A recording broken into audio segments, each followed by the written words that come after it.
Hey guys, today we're wading through that oddly familiar swamp, the one where you know what needs to get done, but instead you find yourself scrubbing the grout in your bathroom or watching videos of raccoons using vending machines. You feel the weight of the undone task sitting in your gut, pressing harder with each passing hour, and yet you don't move. It's like your brain is working against you. So before we go deeper into today's topic, take a moment to like the video and subscribe, but only if you genuinely enjoy what I do here. Now let's talk about why your brain seems to love procrastination, even while the rest of you is screaming to get it together. You trudge through your day, trying to outrun that looming deadline, but each time you glance at the task, your brain floods with resistance. It's not laziness, it's biology. Deep inside, your brain has this ancient priority system wired for survival, not spreadsheets. When you encounter something that feels threatening, like potential failure, judgment, or even just effort, your limbic system, the emotional command center, kicks in. And its top priority? Comfort, safety, relief. To your brain, a difficult task feels like a threat. Not a lion in the bush kind of threat, but a quieter, more modern one that whispers, "What if you screw this up? What if you're not good enough?" Cue the amygdala, lighting up like a warning flare. To shut it down, your brain offers a quick hit of comfort by steering you towards something easier, like reorganizing your sock drawer. That's why scrolling TikTok or alphabetizing your spice rack suddenly feels more urgent than writing that report. This is what psychologists call emotional avoidance. Your brain doesn't care if it ruins your productivity, it just wants to dodge discomfort. And when you do avoid that task, guess what? Your brain rewards you. It sends out a little dopamine burst for sidestepping stress. Short-term relief? Check. But the catch? That relief becomes addictive. Think about the last time you put something off. Maybe you had a project due Monday. Friday rolls around, and you tell yourself, "I'll start in the morning." Then Saturday morning becomes Saturday afternoon, then Sunday night. Each delay feels justified. You're tired, busy, need to prep your mind. But deep down, you know. You're stuck in a loop where avoidance equals comfort, and comfort feels good. Here's a quick example. Picture yourself needing to call your insurance company, annoying hold music, possible conflict, confusing policies. Just thinking about it tightens your chest. But instead, you clean the kitchen real quick. You feel productive, even proud. But did the thing get done? Nope.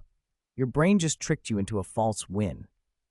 This loop, task causes stress, avoidance gives relief, relief feels rewarding, locks you in. It's not because you're weak or undisciplined. It's because your brain is doing exactly what it was built to do: avoid pain and chase pleasure.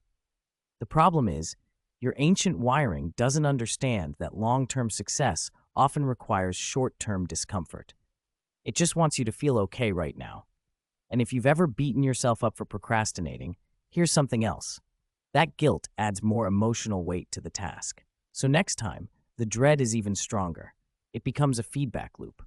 Your brain says, "That thing makes you feel bad," and you nod, "Yes, it does," and then you both run for the couch. So here you are, glaring at your to-do list, wondering why you're stuck, while your brain quietly hands you a blanket and a snack, whispering, "Let's just rest a little longer." The truth is, procrastination isn't about being lazy.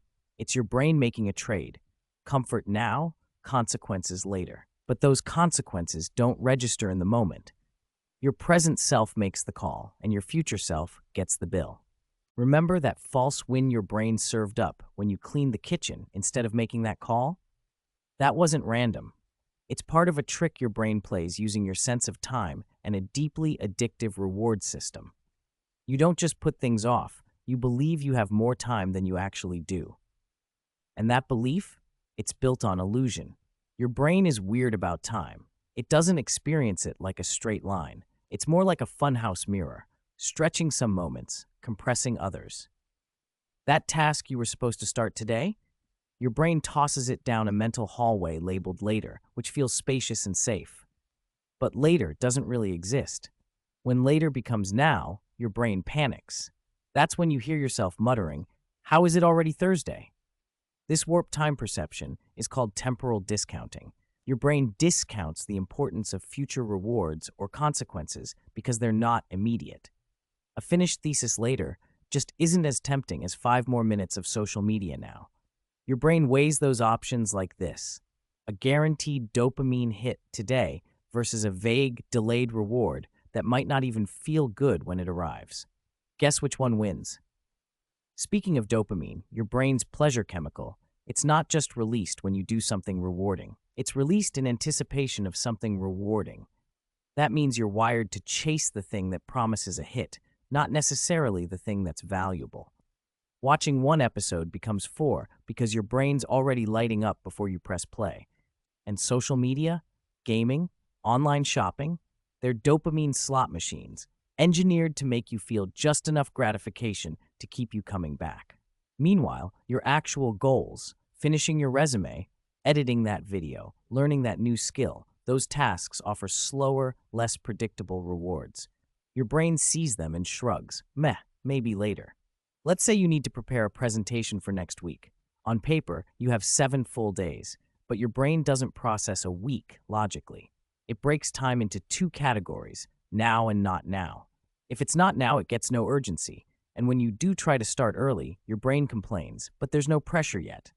It delays action because the dopamine hit isn't big enough. Ironically, it waits for the panic. Ever wonder why you suddenly become hyper-efficient the night before something's due? That's the brain finally kicking out the comfort routine because the threat feels real. Adrenaline floods in, attention sharpens, and boom, you're in crisis mode. But it's not sustainable, and it's definitely not healthy. This last-minute surge is addictive in its own way. You pull it off, tell yourself, I always work better under pressure, and your brain logs another false win. But what it really learned was, delaying works. So next time, it encourages the same behavior. The loop deepens. Let's break it down with another relatable example. Say you're trying to start a side hustle. You set up your Canva account, jot a few notes, maybe pick a name, but then you scroll TikTok just for a break. 3 hours disappear. Later you beat yourself up, promise to start fresh tomorrow, and then tomorrow comes, and the same cycle plays out. Why? Because the dopamine of dreaming and planning feels good, but the hard work, that's where the discomfort lives. So your brain gently steers you away. The only way to disrupt this loop is by changing how your brain interprets effort and reward. Small wins are key. When you make a little progress, just opening the document, writing the first sentence, your brain starts to connect, doing with reward, not just avoiding. It's like tricking the system back. The best part? Your brain is adaptable. Neuroplasticity means the more you train it to tolerate discomfort, the less it freaks out. You can literally rewire your response to stress by leaning in, bit by bit. One task, one decision, one uncomfortable moment at a time. And remember, your brain isn't the enemy. It's trying to protect you with outdated tools.